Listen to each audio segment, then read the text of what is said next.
الله وبركاته.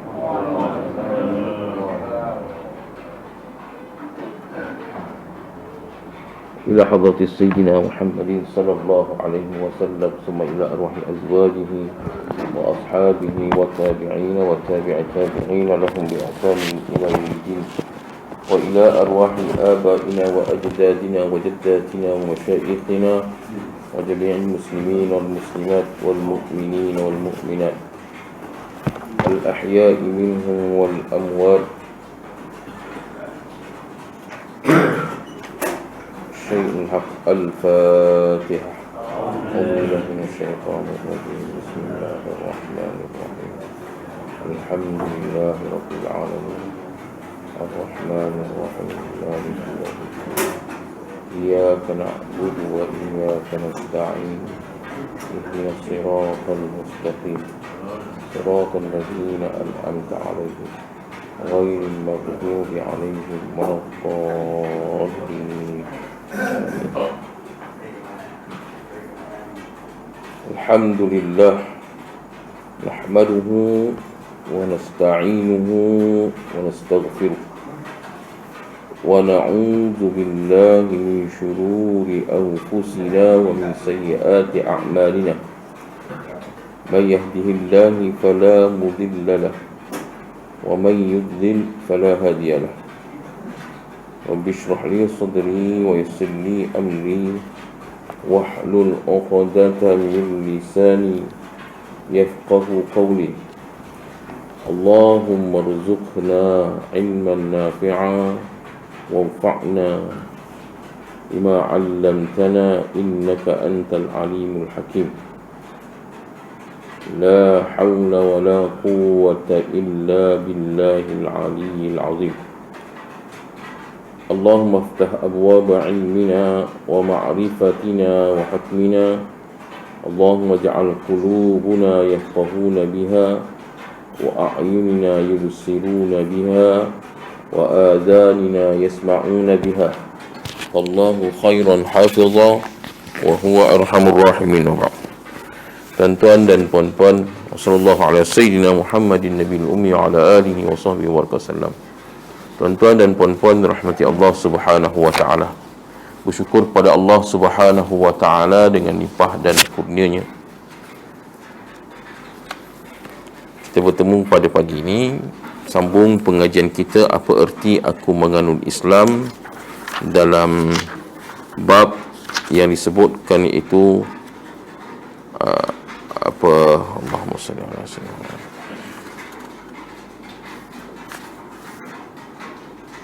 Matlamat tidak menghalalkan cara. Kita berhenti pada wa anihkum ayat Allah dalam surah Al-Maidah,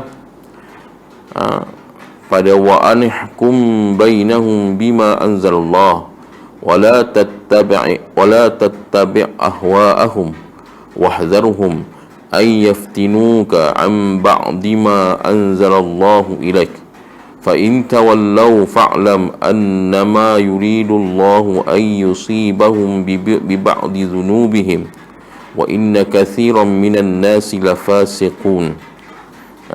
Kita dah sebut bahawa apabila ada orang yang tidak ingin taat dan tunduk kepada hukum hakam Al-Quran, dan mereka juga berusaha untuk melawan, sedangkan melawan kehendak Al-Quran, Allah sebut apa?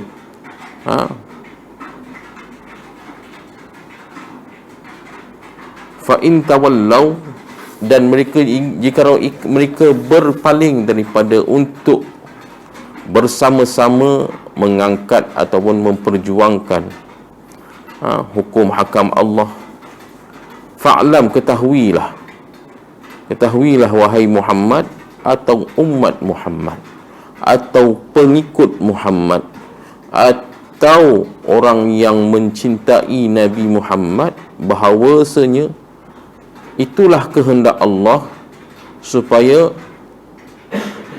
mereka terkena dengan apa yang mereka lakukan. Dosa-dosa yang mereka lakukan itu menyebabkan kehendak Allah, hati mereka keras, tidak mahu bersama dengan orang-orang yang benar. Dan Allah, itu cakap sebut dan Allah tidak akan detikkan dalam hati mereka untuk bersama dengan orang-orang yang benar. Hari ini bila kita tidak bersama dengan orang-orang yang memperjuangkan agama Allah, memperjuangkan hak Allah, memperjuangkan hak Rasulullah, ketahuilah, bukan kita yang tak nak, Allah yang tak nak. Disebabkan apa? Bukan Allah tak nak. Bukan kita yang tak nak, Allah yang tak nak. Disebabkan apa? Allah marahkan kita kerana dosa yang kita buat. Dosa yang kita buat. Antusibahum bi ba'di dzunubihim, dengan dosa-dosa yang mereka lakukan. Tahu?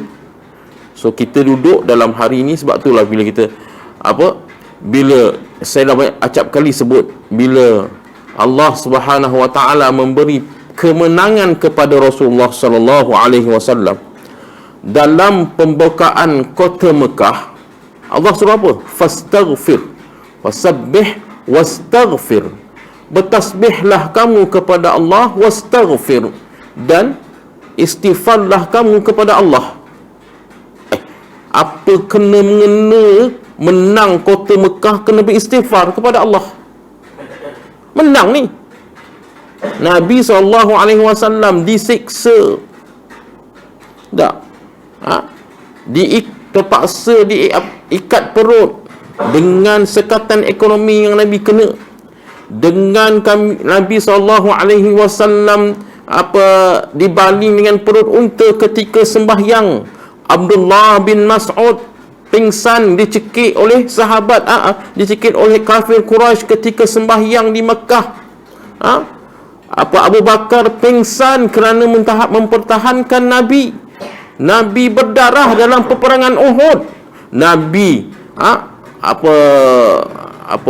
Sayyidah Khadijah habis hartanya untuk Islam, untuk agama Allah, untuk Allah. Tiba-tiba Nabi menang, Allah Subhanahu wa taala suruh beristighfar. Pelik. Patutnya gembiralah. Memanglah bergembira. Allah Subhanahu wa taala kata, kemenangan kamu kerana hati kamu bersih.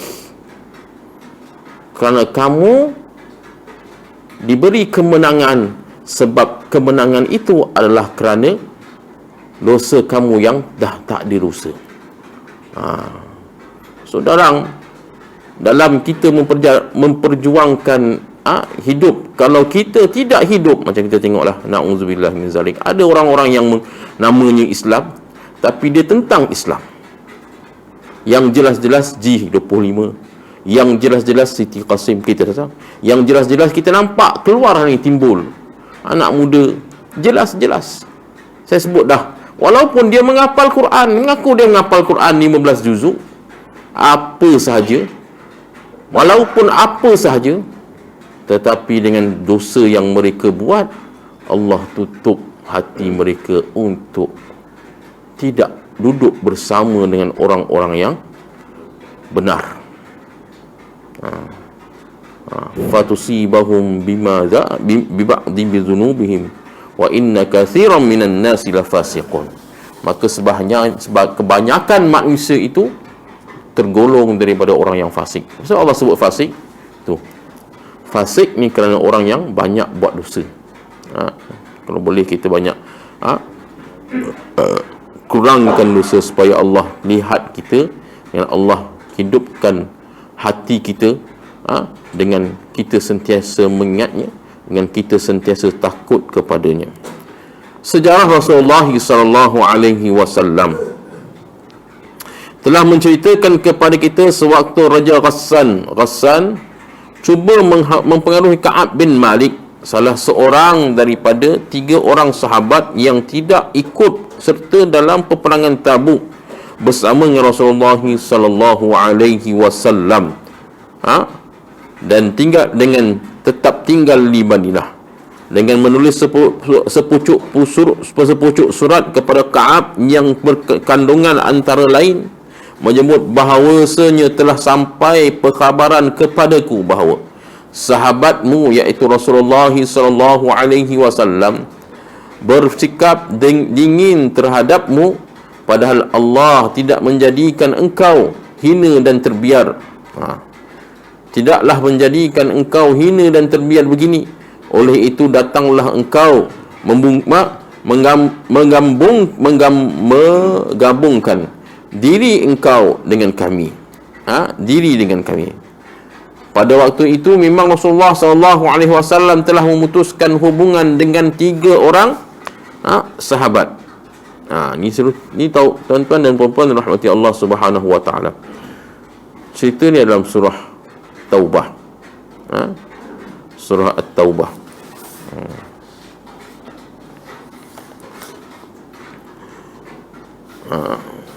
Dalam surah Taubah saya tak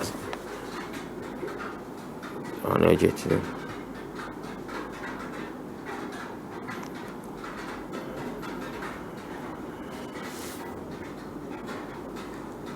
Okey. Hubungan dengan tiga sahabat ini, pada waktu itu memang Rasulullah SAW telah pun memutuskan hubungan dengan tiga sahabatnya itu, dan di mana tidak seorang pun daripada orang Islam bertegur sapa dengan mereka. Sebaik sahaja membaca surat itu, Ka'ab berkata ini juga adalah salah satu bala ujian dan berpunca kepada kesahan yang mengingkari perintah Rasulullah SAW, sehingga membuat orang musyrik berani cuba menggoda saya. Kemudian beliau terus ke dapur lalu membakar surat tersebut. Nabi SAW. Kisah para sahabat radhiyallahu anhum ajma'in. Tuan-tuan dan puan-puan rahmati Allah, generasi yang terbaik kita panggil generasi Qaidatus Sulbah, generasi tulang belakang Islam. Siapakah mereka? Para sahabat radhiyallahu anhum ajma'in. Cerita mereka sebenarnya filem bagi kita. Bagi saya filem lah. Sebenarnya rakaman bagi kita supaya kita menjadikan mereka sebagai guru dan teladan. Sebagai guru dan teladan. Kerana apa yang berlaku kepada mereka radhiyallahu anhum ajma'in akan berlaku kepada kita. Akan berlaku kepada kita. Maka gambaran-gambaran, rakaman-rakaman ataupun penulisan-penulisan, antaranya tulisan yang ditulis oleh para ulama tentang hayatus sahabah ataupun sejarah-sejarah mereka perlu kita ambil tahu supaya kita boleh ikut mereka, kerana mereka adalah orang yang paling dekat dengan Rasulullah SAW. Bahkan cerita mereka juga terakam di dalam Al-Quran. Sebab cakap tadi, surah At-Taubah menceritakan macam mana Ka'ab bin Malik radhiyallahu anhu, antara salah seorang daripada sahabat yang tidak pergi berperang Tabuk dengan Rasulullah. Ingkarnya bukan kerana dia ingkar. Ingkar dia kerana dia terlupa dan terghalid. Dalam bahasa orang utara panggil ghalid. Orang sini tahulah, ralat ni, ghalid ni. Lalai. Nabi SAW telah menggerakkan seruan jihad ke Tabuk 2 bulan sebelum perjalanan bergerak ke Tabuk. Nabi SAW telah menggerakkan jihad, membuat semboyan, bagi kepada para sahabat, kita nak ke Tabuk 2 bulan lagi, mulai sekarang tabung duit, sediakan makanan untuk pergi Tabuk, sediakan kenderaan, sediakan alat perang untuk bergerak ke Tabuk. Tabuk dengan Madinah ni tuan-tuan sempadan selepas Jordan. Di antara Jordan dan Syria, Tabuk. Tabuk dengan Madinah. Mana je tuan-tuan, dulu tak ada kereta, naik unta, naik kuda, naik keldai. Cerita dalam cerita ni banyak. Kalau kita baca tentang Tabuk, ada sahabat yang terlewat, kudanya mati tengah jalan, kerana jauh, kuda tua, kerana jauh dia tinggalkan kuda dia berjalan kaki sampai berjumpa dengan sahabat, dengan Rasulullah SAW di Tabuk. Ada sahabat yang menangis. Menangisnya itu Allah dengar, turun wahyu. Tak apa, kau jangan khawatir, kau bukan tak mau bukan kerana engkau tak mau pergi, kerana engkau tak ada, bukan kau tak pergi kerana engkau tak mau pergi, tapi engkau tak ada duit, engkau tak ada harta. Dia berjumpa dengan Nabi SAW. Ya Rasulullah, amiluni. Cerita ni dalam perang Tabuk, Osman bin Affan menyediakan beberapa ekor unta dengan kelengkapan, beratus ekor unta dengan kelengkapannya, kelengkapan perang bagi orang yang menjadi yang nak pergi naik unta tu. Beratus ekor tuan-tuan. Kalau seekor unta 8,000, 100 ekor unta dah 800,000. Kelengkapannya lagi, muka Sayyidina Osman telah mengeluarkan berjuta duit untuk perjalanan Tabuk. Tetapi dalam kisah itu ada 3 orang. Allah lakarkan dalam Al-Quran, ada 3 orang sahabat yang tak pergi. Bukan kerana dia tak pergi, kerana dia tak mau pergi, kerana dia lalai. Kerana dia lalai ya. Sebab tu dia tulis ni, siapa sebut Ka'ab bin Malik, ini disebabkan aku berdosa dengan Nabi SAW. Ialah mereka lah Ka'ab bin Malik. Salah satu mereka adalah Ka'ab bin Malik. Bila sampai Nabi balik daripada Madinah, maka orang yang tidak pergi bersama mereka yang berada di Madinah ketika itu tidak ada kecuali orang munafik. Kalau orang munafik ni dia tak mau berjuang agama Allah. Ingat dia tak mau duduk dengan golongan yang memperjuangkan agama Allah. Dia tak akan duduk kerana mereka dengan dosa mereka. Munafik. Yang maka munafik, geng-geng munafik ni pun pergi jumpalah dengan Rasulullah, bagi alasan, saya tak begini macam ni, saya tak begini macam ni, sampai kepada Ka'ab bin Malik. Ka'ab bin Malik kata, kalau aku tipu Rasulullah, Allah tahu dan Rasul tahu, aku boleh menipu. Allah tahu dan Rasul tahu. Aku senang di dunia saja, di akhirat besok aku dicampakkan ke dalam api neraka. Maka Nabi Ka'ab bin Malik berjumpalah 3 seorang sahabat ni, berjumpa dengan Rasulullah. Ini sebagai ciri sahabat sidq. As-sidqu yahdi ilal bir, wal bir yahdi ilal jannah. Orang bercakap benar, hatinya bersih. Orang yang cakap benar akan membawa dia kepada melakukan kebajikan. Maka dia pergilah jumpa depan Rasulullah. Apa engkau? Rasulullah tanya, apa sebab tak pergi? Ka'ab bin Malik cakap, ya Rasulullah, aku nak tipu engkau, aku tak boleh tipu. Kalau aku tipu engkau, aku senang di dunia, di akhirat besok aku disiksa oleh Allah. Aku tak ada apa nak cakap, kerana aku tertipu dan terdaya dengan kebun aku terlalai dengan kebun aku, sehingga aku terlupa nak keluar ke jalan bersama engkau, sehingga aku sedar tiba-tiba engkau dah berjalan dah separuh perjalanan. Maka aku sanggup terima apa jua balasan yang Allah turunkan kepada aku. Rasulullah kata, Rasulullah mendidik sahabat dengan pulau. Hari ini isteri dia, cerita ringkaslah, isteri dia, sahabat dia, kawan karib dia, kawan keluarga dia, jangan bercakap dengan dia.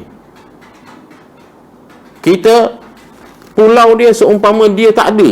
Datang masjid ni tak tengok, tak tahu je. Dia duduk jumpa Rasulullah tak tengok, tak tahu je. Sahabat lain tu pun tak tengok, tak tahu je. Maka cerita ni sampai kepada musuh Islam. Malaka Ghassan. Ghassan ni saya tak ingat mana negeri mana, tapi antara musuh-musuh Islam. Oh, kau dah dibuat oleh Nabi kau, sahabat kau macam ni, kau masih lagi nak duduk dengan dia dan ingin duduk dengan dia. Nak bersama dengan dia. Dia ada buat macam-macam kau, dia hina kau nak duduk. Maka dia sedar, inilah sebab-sebab aku ingkar Rasulullah. Maka Allah uji aku dengan ini. Dia sebut tadi dalam cerita ni. Ini juga salah satu ujian yang berpunca dari kesalahan yang mengingkari Rasulullah. Perintah Rasulullah Nabi SAW. Kerana sahabat tahu dia mengingkari itu, dia akan diuji oleh Allah dengan ujian lain. Kalaulah kita tidak sabat ataupun tidak, hati kita tidak bersih, maka kita akan terikut. Merajuklah tuan-tuan. Merajuklah. Engkau tak nak aku, tak apalah, tak apalah. Kalau kau tak nak aku ni orang hebat. Kan? Aku ada harta. Nampak? Aku ada duit, aku ada pengikut. Kau tak mahu aku, tak apalah. Kan? Kalau ikut nafsu macam tu lah tuan-tuan. Kalau ikut nafsu, sahabat ni tadi dia tak ikut nafsu. Dia tahu ini semua disebabkan dosa aku, menyebabkan aku jauh dengan Rasulullah. Lagi aku ikut ni, lagi aku jauh dengan Rasulullah. Tengoklah kita dia tuan-tuan hari ni. Kan? Merajuk, kalau dalam perjuangan kita merajuk, dalam mengangkat, kita merajuk dengan kawan-kawan, tak apalah engkau tak. Sebenarnya itu adalah bisikan syaitan dan menjauhkan kita dengan Allah dan Rasulnya. Kita cerita Ka'ab bin Malik. Dia tahu bahawa sebab dosa ni lah aku jadi macam ni. Dosa, kita nampak dosa ke? Oh, tak nampak dosa lah ustaz. Mana nampak dosa? Dia tak pergi perang aja. Bukan suka-suka, dia terlupa, dia terlalai. Istighfar cukup lah. Tuan-tuan dan puan-puan rahmati Allah Subhanahu wa taala. Ujian demi ujian. Dosa yang paling kita tak tahu macam bila kita berdosa. Sebab tu kita kena amal zikir, doa Allahumma anta rabbi khalaqtani.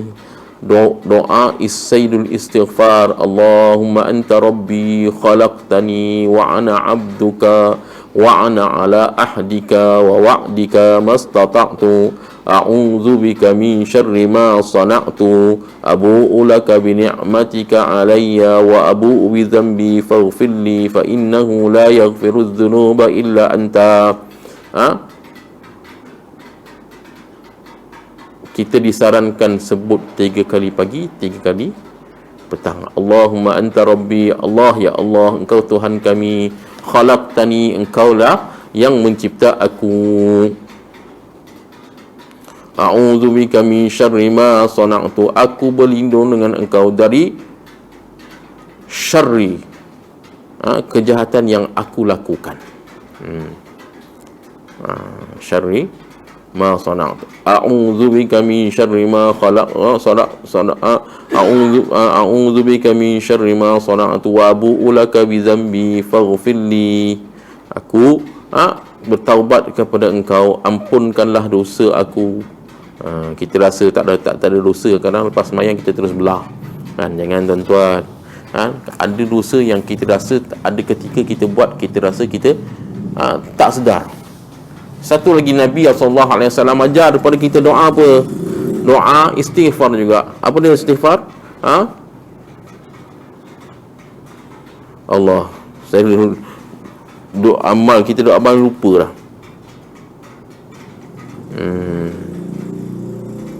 Saya dah sebut dah dalam surau ni, saya banyak kali sebut doa tu. Allahumma salli ala sayyidina Muhammad wa ala ali sayyidina Muhammad.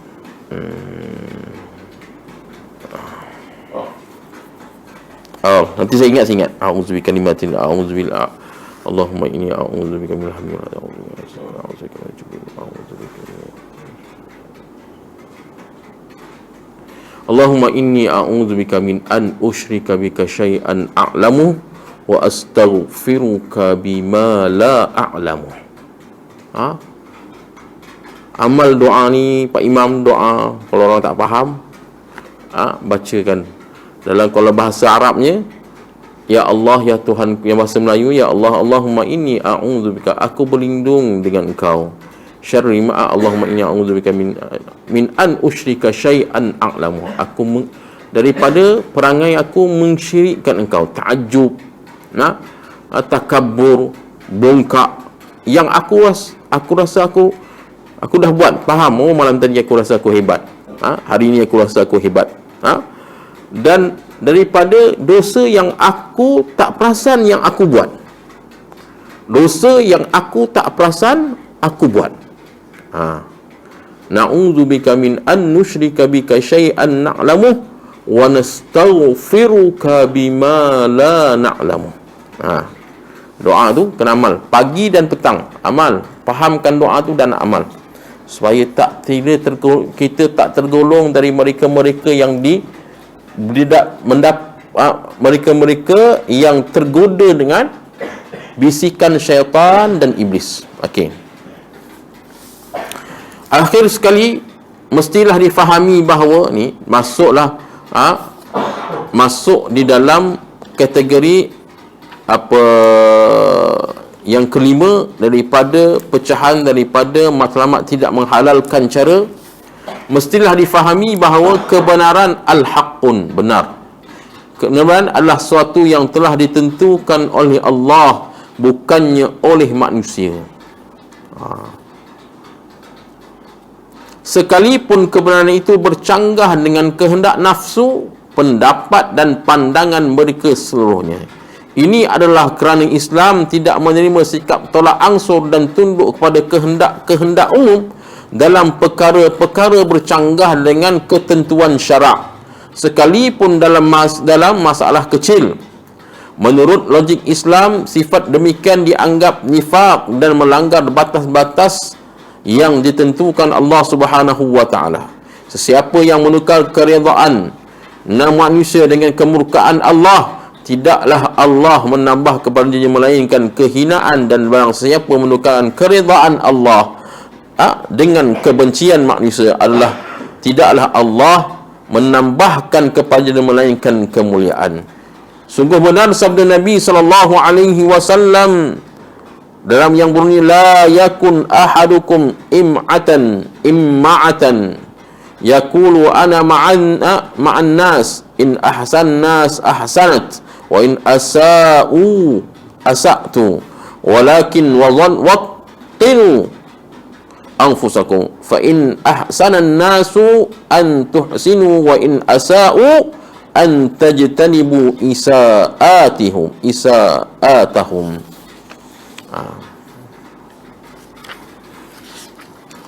Janganlah seseorang dari kamu menjadi orang yang tidak punya pendirian. Lalang.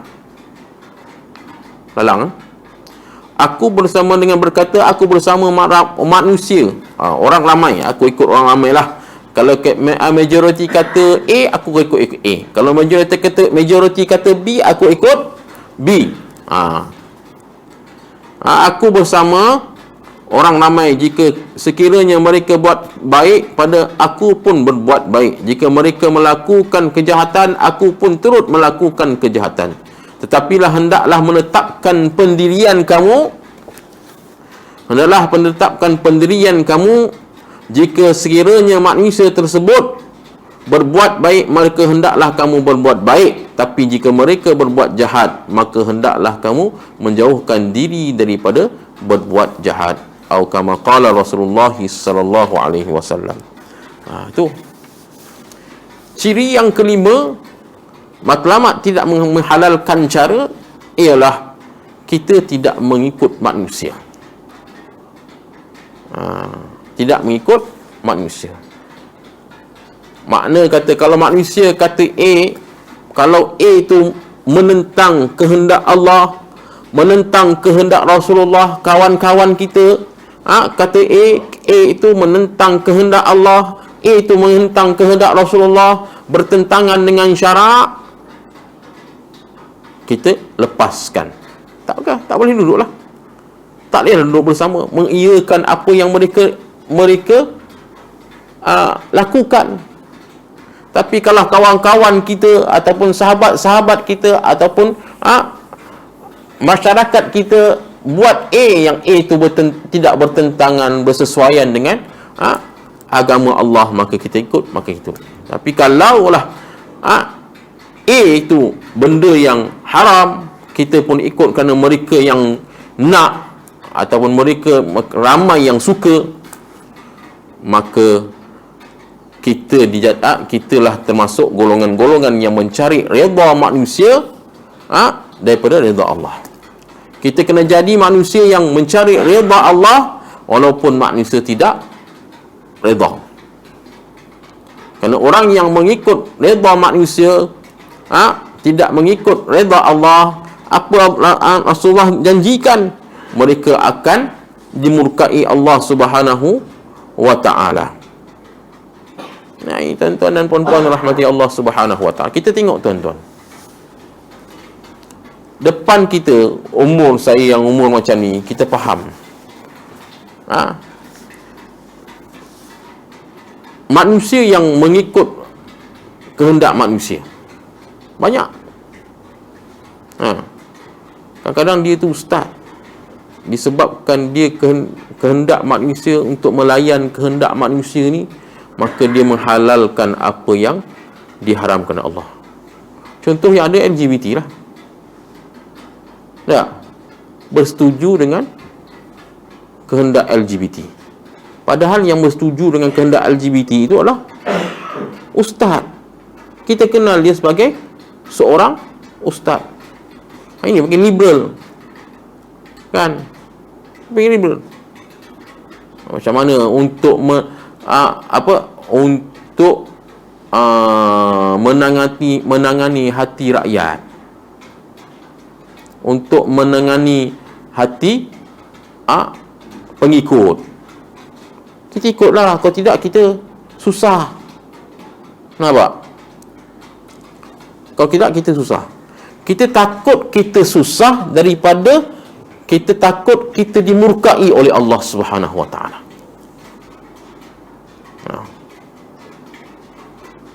Orang Islam pendiriannya satu, tegak, benar, hak. Al-haqqu min rabbik. Kita berpegang dengan nama Allah Al-Haq, Maha benar. Itu. Kalau kamu beramal dengan Asma'ul Husna, tak faham dengan nama Al-Haq apa dia, tak payah beramal tuan-tuan. Nak jadi kebal ke apa, tak payah amal. Amal kebal dengan ilmu Asma'ul Husna ni, beramal dengan apa yang disebutkan oleh nama-nama Allah. Allah Rahim, Allah Khaliq. Kita faham, kita akan mendapat khasiat-khasiat ataupun fadilat Asma'ul Husna. Dia seorang guru silat, beramal dengan nama-nama Allah supaya dapat kebal. Tak boleh tuan-tuan. Kalau kamu bertentangan dengan apa yang Allah suruh, maka Allah akan benci kamu. Ceritanya itulah ceritanya. Kalau kita mencari keredaan Allah, walaupun manusia benci, Allah akan muliakan kita. Tapi kalau kita mencari keredaan manusia, walaupun Allah benci, Allah akan hina kita. Kita boleh tengok tuan-tuan hari ini apa yang berlaku kepada sekeliling kita. Kita boleh faham. Kalau kita nak cari kemuliaan, kena cari dengan kemuliaan Islam dan kemuliaan Allah. Sebagaimana Sayyidina Umar berkata, apabila Sayyidina Umar radhiyallahu anhu ingin melepaskan tentera, iaitu bala tentera yang diketuai oleh Khalid bin Walid, masa dia nak keluar tu, Sayyidina Umar iringlah sahabat ni, Nabi ni SAW atau para sahabat ni, bila ada bala tentera yang nak diutuskan ke satu tempat, Sayyidina Umar iring sampailah ke pintu Madinah, gerbang Madinah. Sampai di depan pintu gerbang Madinah, Sayyidina Umar bercakap kepada Sayyidina Khalid bin Walid, Ya Khalid bin Walid, nahnu qaumun a'azzana Allahu bil Islam, famahma btaghaina ghaira ma a'azzana Allah azallana Allah. Wahai Khalid bin Walid, ingat, kita orang dulu Arab ni hina dina, orang tak tengok, yang tak ada kemajuan, yang tak ada tak ada tamadun. Betul lah. Makkah ni Allah Subhanahu wa taala pilih Nabi sallallahu alaihi wasallam dilahirkan di Mekah kerana Empire Rom dan Empire Allahumma salli ala sayyidina Muhammad. Empire Rom dan Empire Majusi Parsi tak mau. Tak ada apa kat Mekah. Aku nak berebut Parsi. Parsi kata aku nak Mekah. Buat apa? Pokok pun tak ada, apa pun tak ada, yang ada air kering kontang. Panas terik. Rom pun cakap tak ada apa. Kan? Maka mereka tak tengok Mekah ni. Tapi di situlah timbulnya kemuliaan setelah Nabi SAW datang. Maka Sayyidina Umar cakap, kita Allah, dunia tak tengok kita, Umar dulu. Khalid, kita dunia tak tengok kita. Kita ni siapa? Tak tengok. Tak ada pun dalam perancangan mereka untuk takluk Mekah. Tak ada pun dalam perancangan mereka untuk takluk Madinah. Tak ada apa. Kerana tak ada kemajuan. Tapi sebenarnya kita dimuliakan Allah setelah kita memperjuangkan agama Islam. Agama Islam tu memperjuangkan hak Allah lah. Maka kita dimuliakan Allah. Kalau apa cara pun kamu nak inginkan diri kamu mulia, jangan kamu cari selain daripada cara yang Allah ajar. Kalau cari pada selain daripada Allah ajar, maka kamu akan dihina oleh Allah Subhanahu wa taala. Tuan-tuan dan puan-puan rahmati Allah Subhanahu wa taala. Kita berhenti dekat ni, sambung pada perjumpaan akan datang. Persiapan Harakah Islamiyah dan wallahu a'lamu bis-shawab. Aqulu qawli hadza wa astaghfirullahal azim li wa lakum wa lisairil muslimin wal muslimat wal mu'minin wal mu'minat fastaghfiruhu fa ya fawzal mustaghfirin wa ya najatat taibin innahu huwal ghafurur rahim. Tutup majlis kita dengan kafaratul majlis dan suratul Asr. Subhanakallahumma bihamdih asyhadu an la ilaha illa anta wa astaghfiruka wa atubu ilaik. Wal 'asr innal insana lafi khusr illa allazina amanu wa 'amilus solihat wa tawasaw bil haqqi wa tawasaw bis sabr. Bismillahirrahmanirrahim. Alhamdulillahi rabbil alamin. Wassalatu wassalamu ala asyrafil anbiya'i wal mursalin wa ala alihi wa sahbihi ajma'in. Allahumma ja'alna mimman istama'al qawla wa yattabi'una ahsanah. Allahumma arinal haqqa haqqa warzuqna ittiba'ah wa arinal batila batila warzuqna ijtinabah. Wa sallallahu ala sayyidina Muhammadin nabiyil ummi wa ala alihi wa sahbihi wa sallam. Alhamdulillahi rabbil alamin. Assalamu alaikum warahmatullahi wabarakatuh.